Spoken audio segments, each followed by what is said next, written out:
बच्ची की मेडिकल जांच सिर्फ पुरुष डॉक्टर ही करेगा, या शादी के लिए अगर कोई व्यक्ति किसी लड़की को मजबूर करता है अब, या एक से ज्यादा शादी करता है, तो उस पर फ्रांस में 13 लाख रुपए के जुर्माने का प्रावधान इस कानून में है। और शरिया कानून के मुताबिक कोई भी मुसलमान 4 शादी कर सकता है, आप सब जानते हैं। लेकिन फ्रांस में अब कोई भी मुसलमान शरिया कानून के तहत 4 शादियां नहीं कर पाएगा। इसलिए फ्रांस में फ्रांस का कानून चलेगा, मुस्लिम या इस्लाम का शरिया कानून नहीं चलेगा। अगर कोई व्यक्ति फ्रांस के किसी भी सरकारी अधिकारी या जनप्रतिनिधि को डराता है और उसे फ्रांस के धर्मनिरपेक्ष मूल्यों के खिलाफ जाने के लिए मजबूर करता है, तो 5 साल की जेल और करीब 65 लाख रुपए का जुर्माना होगा।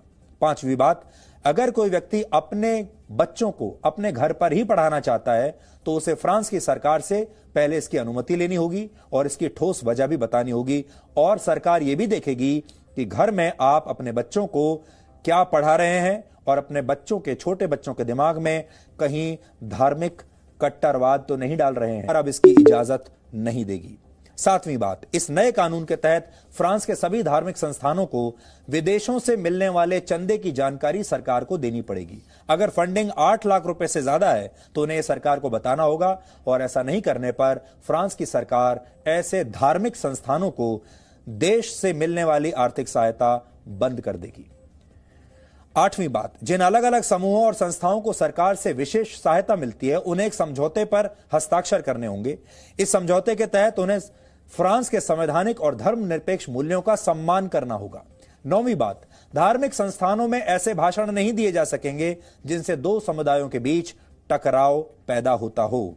10वीं बात, जिन लोगों पर फ्रांस में आतंकवादी गतिविधियों में शामिल होने का आरोप होगा, ऐसे लोगों पर धार्मिक संस्थानों में हिस्सा लेने पर 10 साल के लिए पाबंदी लगा दी जाएगी।